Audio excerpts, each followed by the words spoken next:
বন্ধুসকল এতিয়া নেক্সট আহিল আধানৰ মূল ধৰ্ম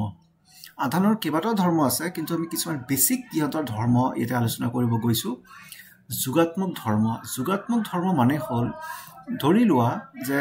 এটা বস্তুৰ আধানৰ মান আছে সাপোজ 2 কুলম্ব আনটোৰ ধৰি লোৱা 3 কুলম্ব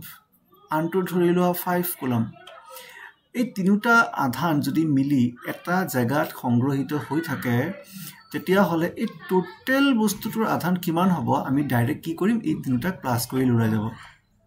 2 + 3 + 5 কিমান হ'ব 10 সো এই সম্পূৰ্ণটোৰ যেটো আধানৰ মানটো হ'ব এটো হ'ব 10 কুলম্ব হিমানে কথা যে এটা ঠাইত যদি কেইবাটাও আধান থাকে গুটেইখিনি আধান মিলাই ইহতৰ যোগ যেটো হ'ব সাধাৰণ যেটো যোগ হ'ব সেই যোগফলটোৱে এই সমূহটোৰ বা এই গুটেই বস্তুটোৰ যোগফলৰ সমান এটা আহিত বস্তুৰ মুঠ আধানৰ মান ইয়াক গঠন কৰা সৰু সৰু আধান সমূহৰ যোগফলৰ সমান এটো হল যোগাত্মক ধৰ্ম ইয়াৰ পিছৰটো হল আধানৰ ৰক্ষণশীলতা সূত্ৰ বা ৰক্ষণশীলতা ধৰ্ম এটা আধানৰ সমষ্টিৰ সৰ্বমুঠ আধান সদায় অপৰিৱৰ্তিত থাকে ইয়াৰ অৰ্থ হৈছে যে আধান কেতিয়াও সৃষ্টি বা ধ্বংস কৰিব নোৱাৰি কেৱল এটা ঠাইৰ পৰা আন এটা ঠাইলৈ বা স্থানান্তৰে হ'ব পাৰে তাৰ মানে যেনেকৈ ধৰি লোৱা এটা ইলেক্ট্ৰন এই ইলেক্ট্ৰনটোক প্ৰকৃতিয়ে এটা আধান দি থৈছে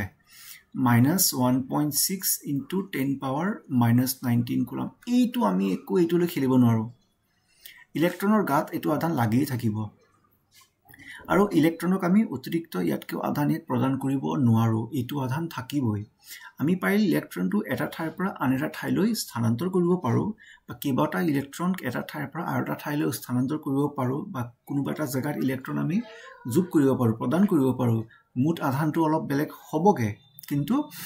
এটা সমষ্টিত টোটাল যেটো আধান আছে এটো সদায়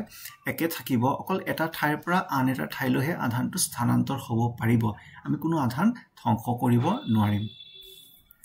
ইয়াৰ পিছৰটো হল কোৱান্টিকৰণ ধৰ্ম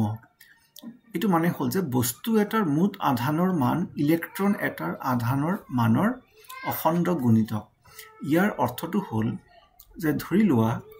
যে যেটো ইলেক্ট্ৰনৰ আধানৰ মান 1.6 * 10⁻⁻19 কুলম্ব মাইনাসটো আমি ইয়াতে অলপ সময় কাৰণে পাহৰিলো তেতিয়া হলে যিকোনো এটা বস্তু যিমানে আধানৰ মান থাকক ধৰি লোৱা এটো ক্যাপিটাল কিউ এটো যদি এটা ইলেক্ট্ৰনৰ আধানৰ মান দি হৰণ কৰো তেতিয়া এটো এটা ইন্টিজাৰ হ'ব লাগে ইন্টিজাৰ মানে এটা অখণ্ড গুণিতক এটা হ'ব লাগে তাৰ মানে পইণ্টত আহিব নালাগে তাৰ মানে এনেকুৱা হল যে এটা ইলেক্ট্ৰন যদি হয় এটা ইলেক্ট্ৰন থকা ঠাইত আধানৰ মানটো ইমান হ'ব দুটা ইলেক্ট্ৰন যদি থাকে তেতিয়া ইয়াৰ দুগুণ হ'ব 2 *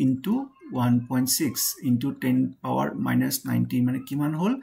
3.2 * 10⁻⁻19 এনেকুৱা কেতিয়াও হ'ব নোৱাৰে যে এটা বস্তু আছে তাত মুঠ আধানৰ মানটো 3.0 * 10⁻⁻19 কুলম্ব এনেকুৱা আধান প্ৰকৃতিত সম্ভৱ নহয় তাৰ মানে হয়তো এইটো মান হ'ব পাৰে ইলেক্ট্ৰনৰ এটা ইলেক্ট্ৰনৰ মান বা ইলেক্ট্ৰনৰ দুটা ইলেক্ট্ৰনৰ আধানৰ মান হ'ব পাৰে তাৰ মাজে মাজে ভ্যালু ল'ব নোৱাৰে বা তিনটা ইলেক্ট্ৰনৰ চাৰ্জৰ ভ্যালু হ'ব পাৰে কিন্তু তাৰ মাজে মাজে ভ্যালুবিলাক ল'ব নোৱাৰে তাৰ অৰ্থটো হল যে এটা টোটাল চাৰ্জ যেটো আছে হেতু এটা ইলেক্ট্ৰন আৰু এনে 1 2 3 4 যি নহওক এই অখণ্ড গুণিতক হিচাপতে থাকিব প্লাস মাইনাস হ'ব পাৰে নিৰ্ভৰ কৰিব ইলেক্ট্ৰন আছে নে প্ৰোটন আছে সো ইট হল কোৱান্টিকৰণ ধৰ্ম ইয়াক আৰু বুজিবৰ কাৰণে আমি অলপমান এটা কথা ভাবিব পাৰো যে তোমাৰ তাত একটকীয়া কইন আছে আৰু তুমি কিনিব গৈ আছা বস্তু এটা যেটোৰ 9 টকা 50 পইচা ঠিক আছে আজিকালি একটকীয়া কইনে আছে আজিকালি কিন্তু 50 পইচাৰ কইন নচলে তোমাৰ তাত কেইবাটাও একটকীয়া কইন আছে তুমি এই একটকীয়া কইনবোৰ ব্যৱহাৰ কৰি 9 টকা 50 পইচাৰ বস্তু কিনিব নোৱাৰিবা তুমি হয়তো 10 টকা দিব লাগিব দোকানীটো বা তুমি কি কৰিব লাগিব তুমি 9 টকা দিব লাগিব হয়তো তুমি 50 পইচা তুমি বেছিকৈ দিবা বা কমকৈ দিবা কিন্তু 9 টকা 50 পইচা দিয়াটো সম্ভৱ নহয় কাৰণ টকা আজিকালি 1 টকা আহে ঠিক একে ধৰণে আধান এটা ইলেক্ট্ৰনকেহে আহে তাৰ মাজত থকা ভ্যালুজ বিলাক সম্ভৱ নহয় এইটো ভিডিঅ' আমি ইয়াতে শেষ কৰিলোঁ।